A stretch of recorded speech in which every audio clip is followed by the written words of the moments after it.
परमेश्वर के मीठे मधुर नाम में एक बार फिर से आप सभी को जय मसीह की। मेरा नाम है फ्रेड एरियल और यीशु महाराज जवा में एक बार फिर से आप सभी का वेलकम है। और एक बार फिर परमेश्वर का धन्यवाद करते हैं। जब आज का दिन परमेश्वर ने दिया है तो क्यों ना हम परमेश्वर की पढ़ाई करें, उसकी स्तुति करें, महिमा करें उसके वचनों के द्वारा जो उसने हम सबको दिया है, ताकि हम उसके वचन को पढ़कर, सीखकर और समझकर अपने जीवनों में आगे बढ़ सकें, लेकिन साथ ही साथ परमेश्वर को अपने जीवनों में पहले स्थान दे देता है। तो आज वचन जो परमेश्वर के द्वारा हमें दिया गया है वो हमको मिलता है भजन संहिता उसका 37वां अध्याय और उसकी 7 आयत, Psalms chapter 37 verse 7, जहाँ इस प्रकार लिखा है, यहोवा के सामने चुपचाप रहे और धीरज से उसकी प्रतीक्षा कर। उस मनुष्य के कारण न को जिसके काम सफल होते हैं और वह बुरी युक्तियों को निकालता है। परमेश्वर के बच्चे पढ़ा दिए, इसके पढ़े उसे परमेश्वर आशीष दे। बहुत ही स्पष्ट और साफ बात यहाँ पे परमेश्वर के वचन में दी गई है, जहाँ पे लिखा है यहोवा के सामने चुप रहे। हमें यहोवा के सामने चुप रहना है, हमें अपनी डींगे नहीं माननी है, हमें अपनी बड़ाई नहीं करनी, हमें अपनी प्रशंसा नहीं करनी, हमें अपने आप को लोगों के सामने ऊंचा नहीं दिखाना है, या हमें अपने आप को लोगों के सामने इम्पोर्टेंस नहीं देनी है। क्योंकि परमेश्वर का वचन बताता है कि हमें क्या रहना है, चुपचाप रहना है, परमेश्वर के अधीन रहना है। परमेश्वर के सामने अगर हैं, जब हम अपने जीवन में हैं, जब हम परिवार में हैं, जब हम अपने संसारिक जीवन में हैं, तब भी हम क्या हैं, परमेश्वर के सामने हैं। इसीलिए लिखा है परमेश्वर के सामने चुपचाप रहे। आगे लिखा है और धीरज से उसकी प्रतीक्षा कर। हमें क्या करना है, धीरज रखना है और परमेश्वर की क्या है, प्रतीक्षा करना है।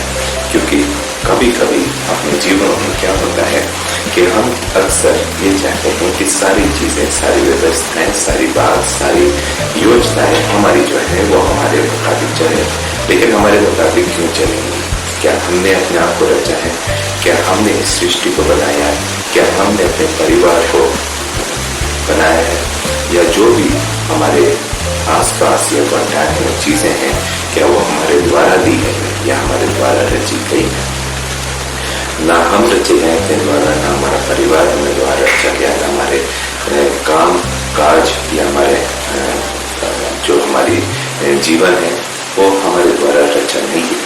जब कुछ भी हमारे द्वारा रचा नहीं किया है तो इसीलिए तो लिखा है कि और धीरज से उसकी प्रतीक्षा कर। तो हमें किसकी प्रतीक्षा करनी है? तो परमेश्वर के सामने चुपचाप रहना है और साथ ही साथ परमेश्वर के लिए हमें धीरज रखना है और उसकी प्रतीक्षा करनी है। आगे लिखा है उस मनुष्य के कारण ना हो। किस मनुष्य के कारण? हम दूसरे मनुष्य के कारण खोते रहते हैं, हम अपनी खुशियों को बर्बाद करते जाते हैं। हम इसी उसमें रहते हैं कि हमारे पड़ोसी के पास या हमारे दोस्त के पास, हमारे नाते रिश्तेदारों के पास क्या चीजें हैं जो हमारे पास नहीं है। तो ये कुड़ना और जलन रखना, ये परमेश्वर का वचन बताता है हमें इससे क्या रहना, परे रहना है, दूर रहना है।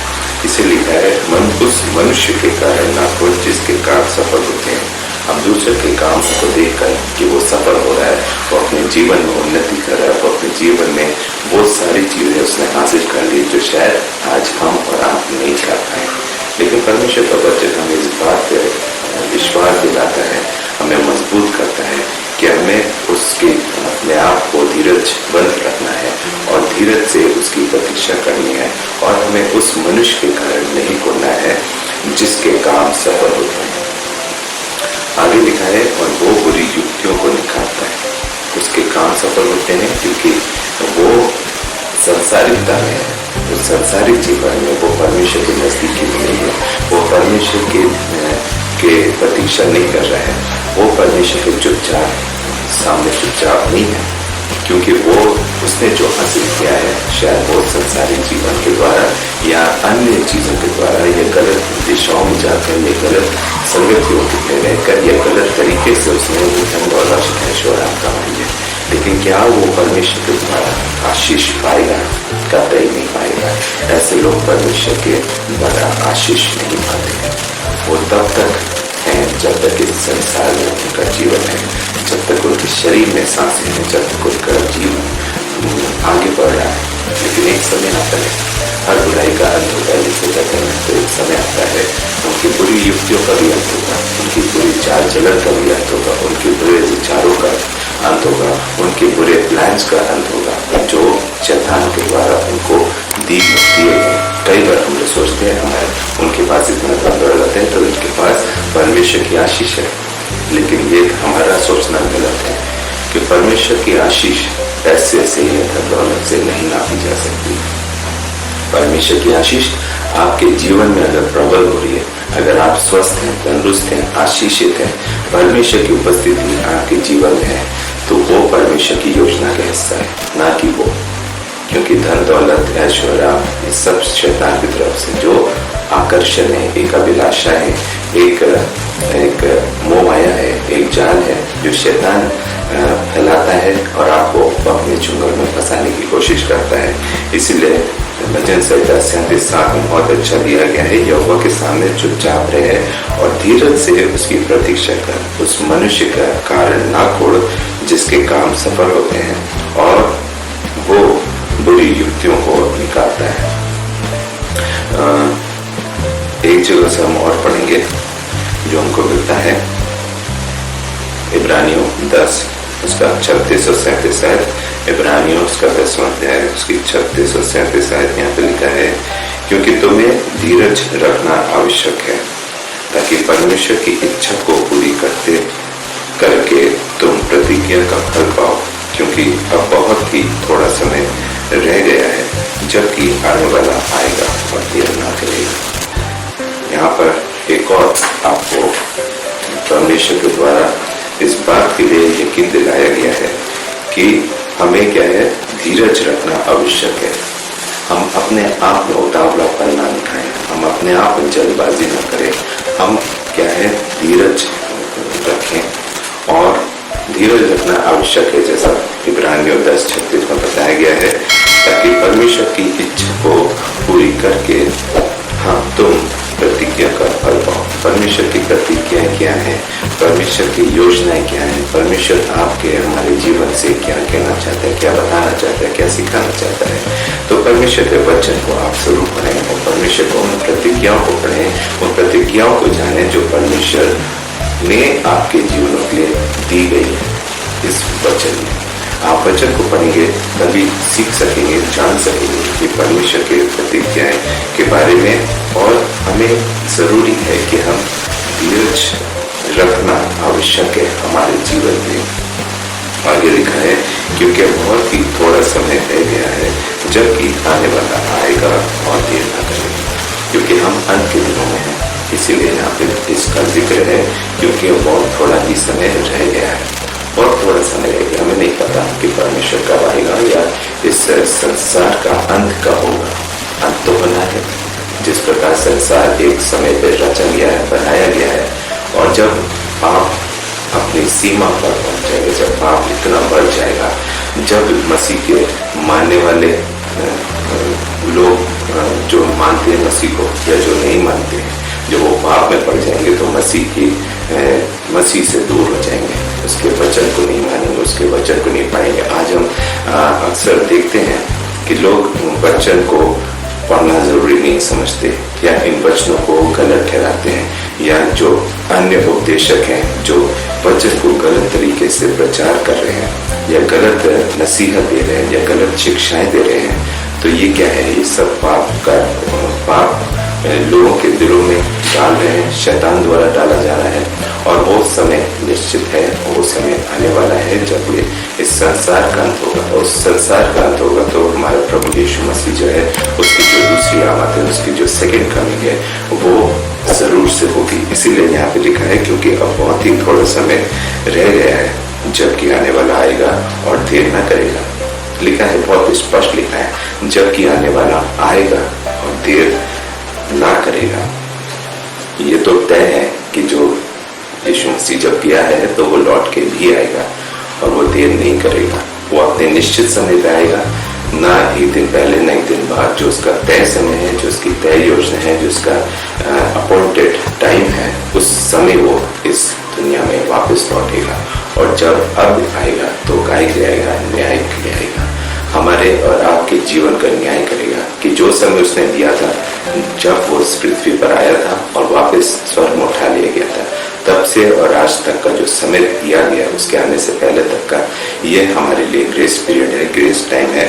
इसलिए उस बीच का समय में हमने अपने जीवनों में क्या किया, क्या हमने उसकी बाट जोड़ी, क्या हमने उसकी प्रतीक्षा की, क्या हमने अपने अंदर धीरज रखा, क्या हमने उसकी प्रतिज्ञाओं पर विश्वास रखा, क्या हमने उन बातों को माना जो यीशु मसीह द्वारा इन वचनों के द्वारा हमें सिखाया और समझाया गया। इसीलिए लिखा है कि बहुत ही थोड़ा समय रह गया है जबकि आने वाला आएगा और देर न करेगा।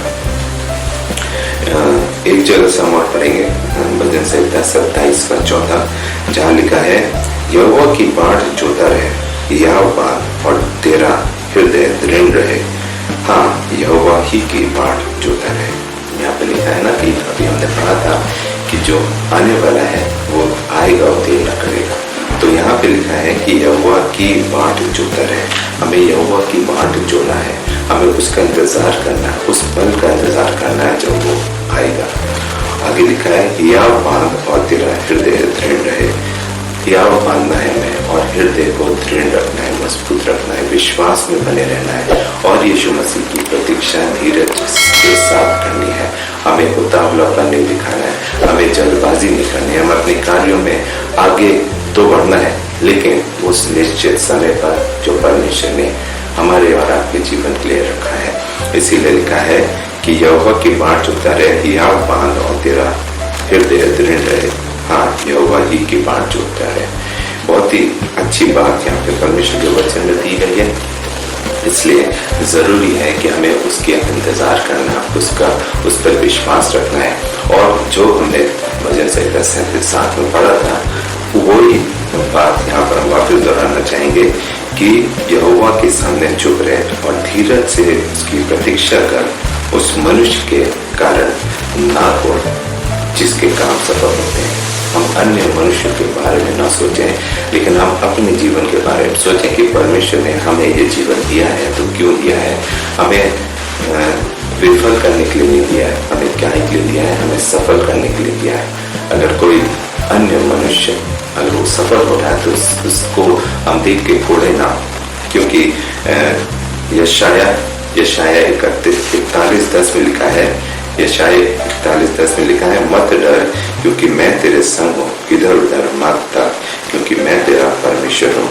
इसलिए हमें इधर उधर नहीं ताकना है, हमें किसी मनुष्य के को देखकर के कारण कोड़ना नहीं है। वो अगर सफल हो रहा है तो हमें उसको देखकर कोड़ना नहीं है, बल्कि उसकी सफलता में भी हमें खुशी दिखनी चाहिए। हमें खुश होना चाहिए कि अगर कोई हमारा भाई, हमारे सहयोगी या हमारा विश्वासी या अन्य क्यों ना हो जिसको हम जानते हैं, तो हमें कोड़ना नहीं बल्कि उसकी सफलता से हमें प्रसन्न होना है। क्योंकि अगर आज हम विफल हो रहे हैं या हम असफल हो रहे हैं तो हमें इस बात पे फक्र है, इस बात का इत्मीनान है कि हमारा परमेश्वर हमारे साथ है।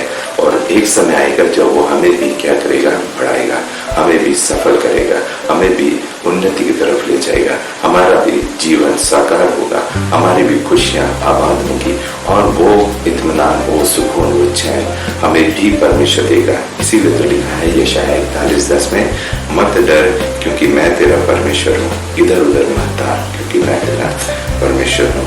इसलिए हमेशा इस बात पर ध्यान रखें कि परमेश्वर का 41:10 जैसे यशाया बताता है कि हमें डरने की जरूरत नहीं है, क्योंकि परमेश्वर हमारे साथ है, हर समय हमारे संग है और इधर उधर ताकने की जरूरत नहीं है, क्योंकि वो क्या है, हमारा परमेश्वर है। तो हमें दृढ़ रखना है, अपने हृदय में दृढ़ता के साथ, विश्वास के साथ अपने जीवनों में अपने कदमों को निरंतर आगे बढ़ना है।